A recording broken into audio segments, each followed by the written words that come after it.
Yes, we are continuing the nuclear fission, and I'm going to give an example into this. And I would like to say that this is a kind of topic today that you can call as oracle rendemanga, because I'm going to have nuclear chemistry as one topic, and there is a passage that is there. So I'm going to read that passage and going to tell you that a few information like fast reading that we have seen in English for communication is very useful. If you see a paragraph of something like science there, it's going to be very useful. So let me begin this with the nuclear fission. So in the fusion process, I have told you that we just see two protons getting fused. So here is the fused thing. Okay, you have one proton there, another proton there. These two protons combine together to give one proton. This is the atomic mass or the mass number. And then you can see that these two are going to give you 2 here, but it's not balanced. So it's given out by means of a positron there. So this is called as the positron. Whereas a nuclear fission reaction yields by splitting large nuclei to form medium sized one. Nuclear fusion reaction releases energy by combining small nuclei. So this is combination that you have to remember into more stable. For example, the sun releases energy at the rate of about 3.8 into 10 power 26 joules per second. So this is an information that I would like you to remember, because we need to remember some data, so that when we talk about the data, people will say that we have got some knowledge. So that is the ultimate thing of all the things we are going to learn there. And the fission of hydrogen nuclei to form helium. So this one is again brought out into another process here. Okay, so this is a deuterium atom. It's an isotope of hydrogen. So this is deuterium because we have got two there.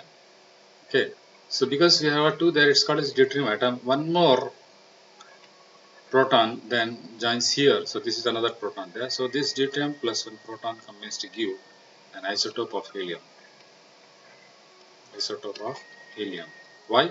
Why do I call it as an isotope of helium? Because actual molecular weight of helium, atomic weight of helium is G42. But you got 4 here and you're just having 3 there. So one more is required. So what happens is two helium atoms, this helium atom is there, another helium atom is there. So two helium atoms are there, and two helium atoms simply combine together to give an actual helium atom. So that is what I am just told here, plus one proton plus one proton. So these are kinetic protons, and the kinetic protons means very fast moving protons capable of bringing some reactions there. So you see the kinetic neutrons also, thermal neutrons also. Thermal neutrons are very slow, kinetic neutrons are very fast. So it seems fitting that the end of this text is to take back to the creation of the elements. So we have got certain things which I have discussed called as the synthesis of elements. So remember my initial subjects on the nuclear chemistry when I told you there was a beginning of something called as a neutron. Neutron starts, it breaks up, and the neutrons combine, and then we have got the quark theory that explains the formation of proton and electron, and then we've got an atom that is there.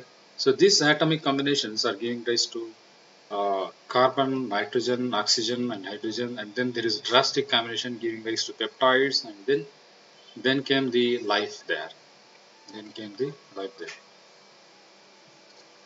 Okay, so that is how we call it as the synthesis of element, and all the synthesis of elements are the fusion process.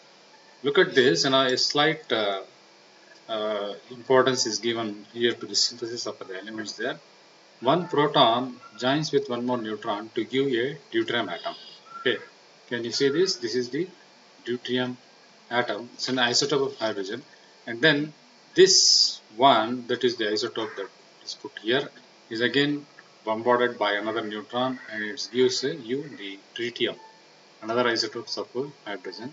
So look at this way, you are always getting energy in the end. So that energy we just call it as the delta E, that is the change in energy, the process of during the process of this reaction.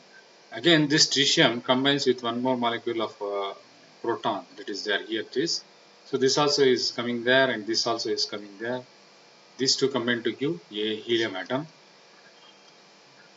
Okay, so how much we saw that helium atom is having energy of about, can you recall that from the first slide, is about 3.8 into 10 power 26 3.8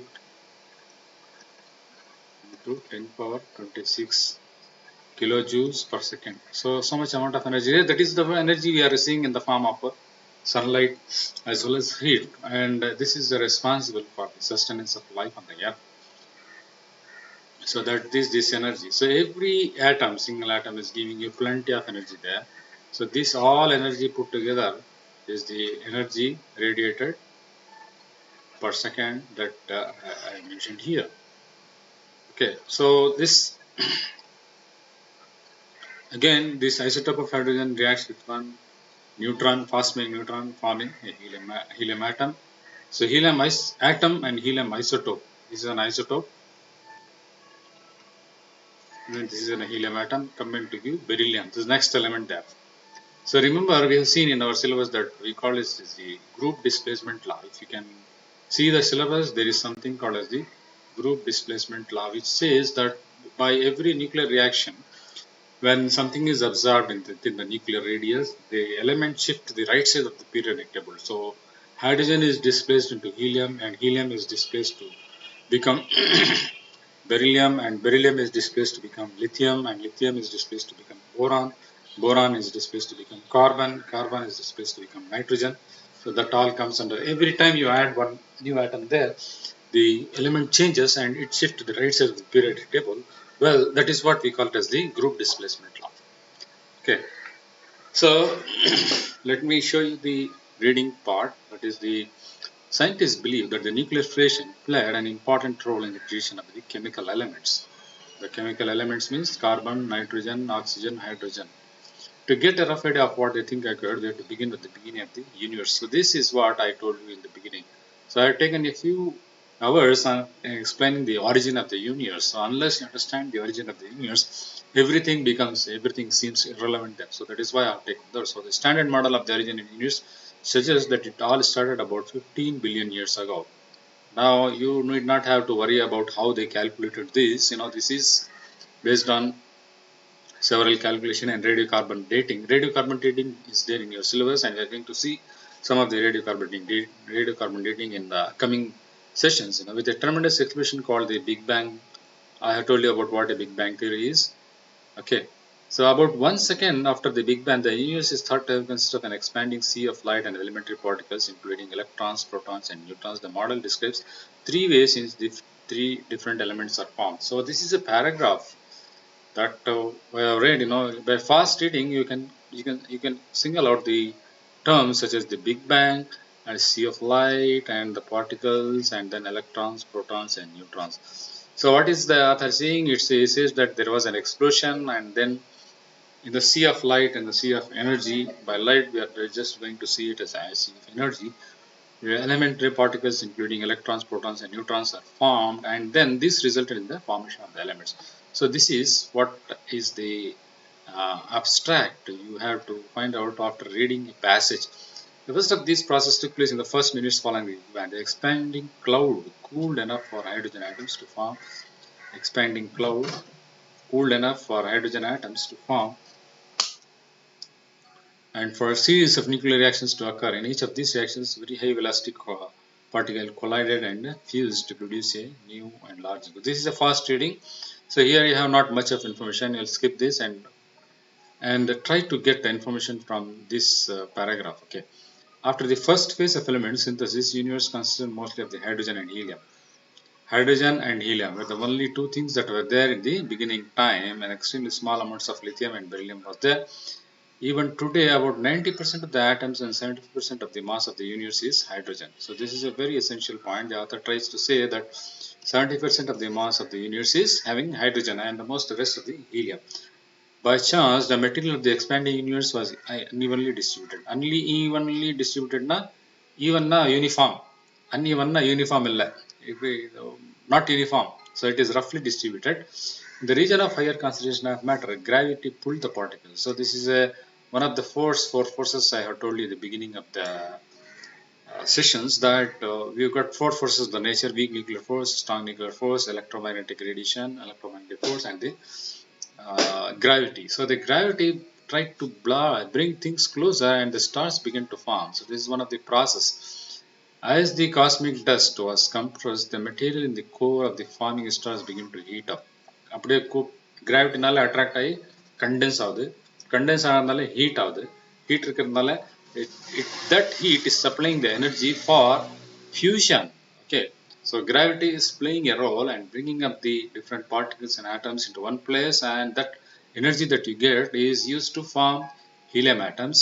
In extremely high temperatures, a star's core stars cores mean ஒரு நட்சத்திரத்திலிருந்து உள்ள நடுவில் இருக்கக்கூடிய ஒரு பொருள். Colliding atoms again attain the speed to overcome the repulsion between these positive nucleus and approach each other closely enough for the nuclear attraction to fuse with. Okay, what does he try to say there? It says that because of the too much of attraction, there is particles are very close, and then because of the same charges there, because if you have two neutrons and if you have two protons there, proton positive charge, it is going to repel. Because of the repulsion, they again try to expand. Okay, so this is the second way the elements are formed by fusion reacting occurring at the cores of the stars.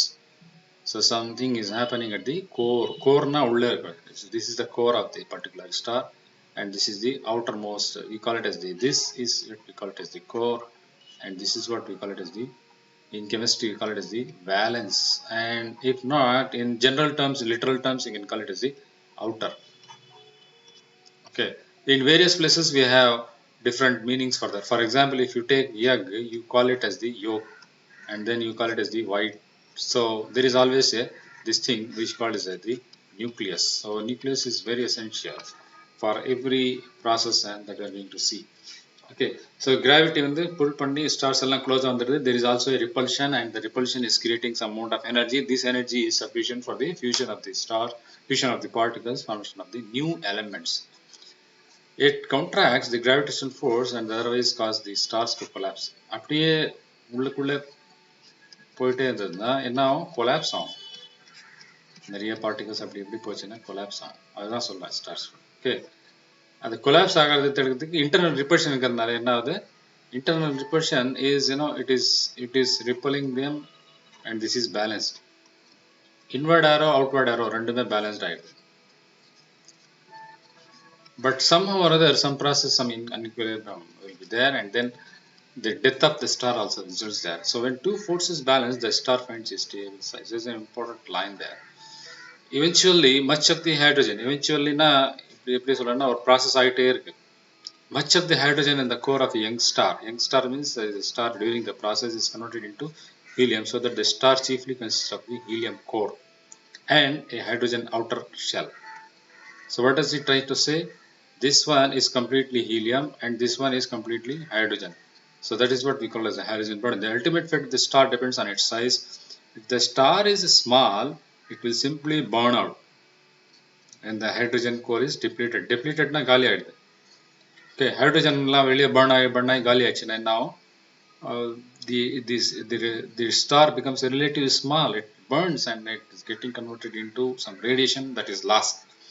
So it will become a white dwarf star. So you not bother about that. You simply remember the process in this star in which two hydrogen atoms are combining to give you helium isotope plus two helium isotopes giving rise to some helium atoms in a small star. But the situation is very different when you have large star where there is no longer enough hydrogen to convert helium and supply the heat that keeps the star from imploding. Imploding is opposite of exploding. Explode na எல்லாம் வெளியே தள்ளிடுது. Imploding na எல்லாம் உள்ளே போயிடுது. Okay, so this is something, you need to know the technical terms of the English and now what it's trying to say here in the entire paragraphs that you are seeing there. There is possibility of getting some information. What is the information there? So you have so much to see in this entire paragraph. The information is that I have been telling you that there is some small star is there, large star is there, core of hydrogen, core of helium is there, outer shell of hydrogen is there, outer shell burns and it is depleted and the star becomes small. In large stars, it doesn't take place like that. So that is what we call it as the red giant. Red giant, I think you have got one channel, Red Giant Movies. This is the name they have taken from the technical things. Red giant and dwarf star are two opposite terms there. Okay. Don't think that these are all not at all useful, but they are very important terms, because nucleus entire universe is made up of only these two things only. Okay, so I'm just going to read out another set. So again, the same thing is mentioned there in the first paragraph of the. Here, the star is large enough, its fusion produces enough energy and other elements up to the size of ion. கேள்வி கேட்கலாம் எது வரைக்கும் synthesis நடக்குது அப்படின்னு சொல்லலாம் கேட்டாக்கா iron வரைக்கும் நடக்குது அப்படின்னு சொல்லி Fe56 up to the element Fe, the synthesis is taking place in sun. So you can think of other elements like trans ion elements, transuranic elements, radioactive elements as something which were formed in different places, but they also formed as the same process. Okay, so here is an important thing that you need to remember. A star whose mass is over 10 times of the mass of our sun. எங்களுடைய சூரியனை விட 10 மடங்கு ஏதாவது ஒரு ஸ்டாருக்கு wait இருந்துச்சுன்னா it can reach a reaction in its core and cannot overcome gravity. Gravity தடுக்க முடியாது. At that point the star collapses. அப்படின்னா என்ன அர்த்தம்னா 10 சூரியன் சேர்த்துட்டாக்கா அந்த எனர்ஜி ரொம்ப ஜாஸ்தி இருக்கும், அதனால ஸ்டார் கொலாப்ஸ் ஆகும். Sun is also a star.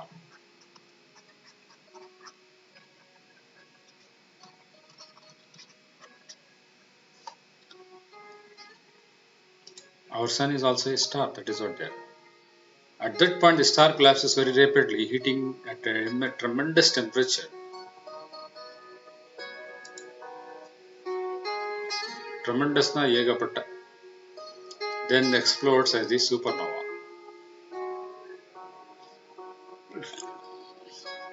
During the explosion, which takes place in a matter of seconds, elements larger than iron are brought to be formed very rapidly. Iron வரைக்கும் 56 வரைக்கும் தான் பார்த்துருக்கோம் நம்ம இல்லையா, நீங்கள் சொன்ன உங்களுக்கு. இப்போ அதுக்கு மேலே போனோம் அப்படின்னா இந்த சூப்பர் நோவால இல்லைன்னா நெபுலால அதில் நிறைய ரியாக்ஷன்ஸ் நடக்கும். அங்கே உங்களுக்கு 100 இது 26 தான் எலிமெண்ட் அட்டாமிக் நம்பர். 26லேருந்து உங்களுக்கு 120 எலிமெண்ட்ஸ் 120 வரைக்கும் போனோம் அப்படின்னா அது வேறு ஸ்டார்ஸில் லார்ஜ் ஸ்டார்ஸில் நடக்குது. The last of the three is the elements are thought to have been formed high energy hydrogen or helium atom fusion electrons with a gas and dust in the stars. Some gas planets are also there. Jupiter is a gas planet.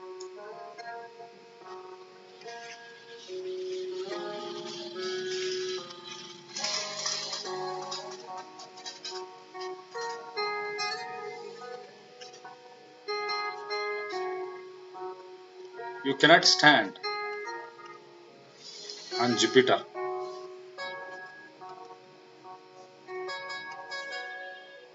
As you can stand on Earth.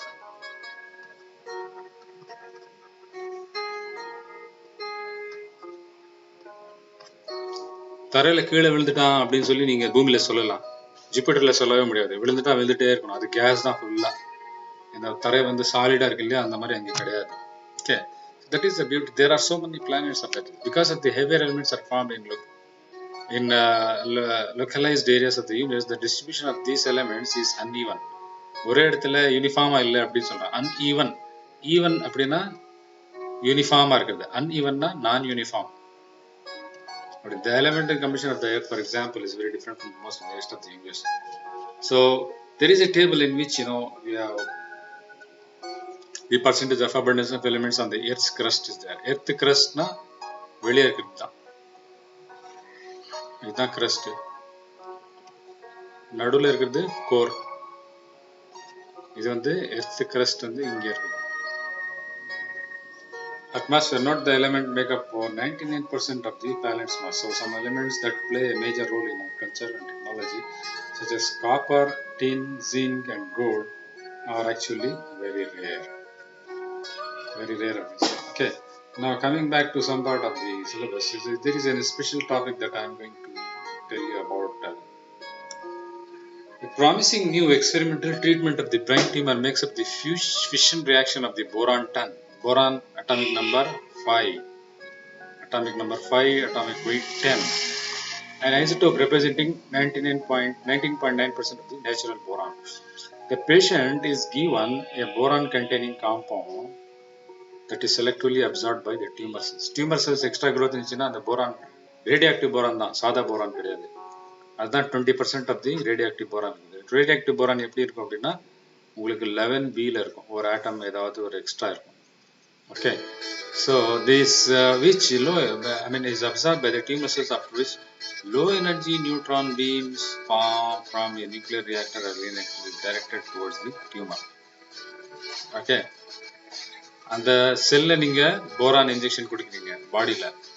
Okay, similarly you give radioactive iodine injection, also radioactive fluorine injection is also given there. Tumor எங்க இருக்குதோ அந்த இடத்துல absorb ஆயிடுது. Okay, after which a low energy neutron beam from a nuclear reactor or a linear isotopes is directed towards the tumor. அது absorb ஆயிடுச்சு, அந்த இடத்துல low energy neutron கொடுக்குறீங்க. Most of the neutrons pass through the normal cells. Normal இருக்க செல்ஸ்ல அப்படியே neutrons pass ஆயிடும். இது இந்த லோ எனர்ஜி நியூட்ரான்ஸ் எல்லாம் பாஸ் ஆயிடும். But when they strike a boron 10 atom in a tumor cell, boron isotope, the atom absorbs a neutron to form unstable boron 11 atom. அதான் நான் சொன்னேன் இல்லையா உங்களுக்கு, which then splits into to form helium 4 and lithium 7 atoms. So neutron, low energy neutron இங்க இருக்கு இல்லையா, இங்க போடுறீங்க, இங்க நீங்க கொடுக்குறது இங்க இருக்குது, புரியுதா? இது வந்து டியூமர்ல. So that is there in the tumor. Okay, so what happens in the tumor is that it absorbs and then it gives rise to some nuclear reaction by the formation of the helium 4 and lithium. புதுசா new element formed.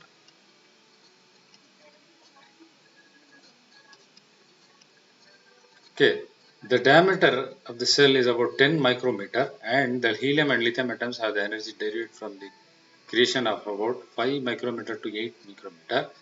Therefore, the product atoms don't do most of their damage to the cell in which they were produced. In this tumor cell oda size 10 இருந்துச்சுன்னா இதோட size எவ்வளவு இருக்குது, 5 to 8 இருக்கு.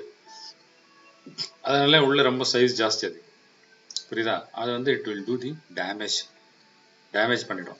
அதான் இங்க சொல்றோம். In which they were produced. If the normal cells do not absorb a significant amount of boron containing compound, they do not incur a significant damage. Normal cells ல அது நடக்காது, புரியுதா? Diameter of that is boron containing, I mean, they do not incur a significant amount of damage because this is the size of the newly formed tumor cell. கொஞ்சம் ஜாஸ்தி size tumour செல்க்கு, சாதாரண செல்க்கு அவ்வளோ size இருக்காது, அந்த சைஸில் இது உட்கார முடியாது, அதனால டேமேஜ் ஆகாது, right? So the chemist's primary role in the development of this treatment is to design a boron containing compound that deliver more boron to the tumor cells and as it is to the normal cells. This treatment is still experimental, but the clinical trials that have been done in several places in the world seem promising for the treatment of glioma, a form of brain cancer that has low survival rates. These tests are also being done to see if this treatment could be used for other cancers such as the oral cancer or thyroid cancer and for other medical problems such as the rheumatoid arthritis. So joint pains எல்லாம் வருது இல்லையா, அதை பற்றி சொல்லாங்க. So here is that there, here is the boron there. Okay, boron atom is a fast, I mean, it's the kinetic neutron from the nuclear reactor. Okay, this one is from nuclear reactor. So you will need to have some nuclear reactor or a boron having that much of energy. Okay, so it is bombarded into the boron normal. Okay, then what happens? This normal boron is converted into radioactive boron. Okay, so this is an isotope. Okay, what is that? This 1 plus 10 is giving rise to 11 there. So it is having an extra neutron. Okay, so now this takes place within the sun and it gives rise to two things. One is lithium, I mean helium 4, the other one is 7. 4 plus 7 gives rise to 11. Okay, so one helium is formed and then one lithium is formed. Helium form ஆகுது, lithium form ஆகுது. இது ரெண்டுமே form ஆச்சுன்னா size என்ன இருக்குது, 5 to 8 micrometre இருக்குது. 5 to 8 micrometre இருக்குது. இப்போ வந்து டியூமர் செல்ஸ் கொஞ்சம் லார்ஜராக இருக்கும் because of their property. So within that these two will damage. Okay, if there is normal cell,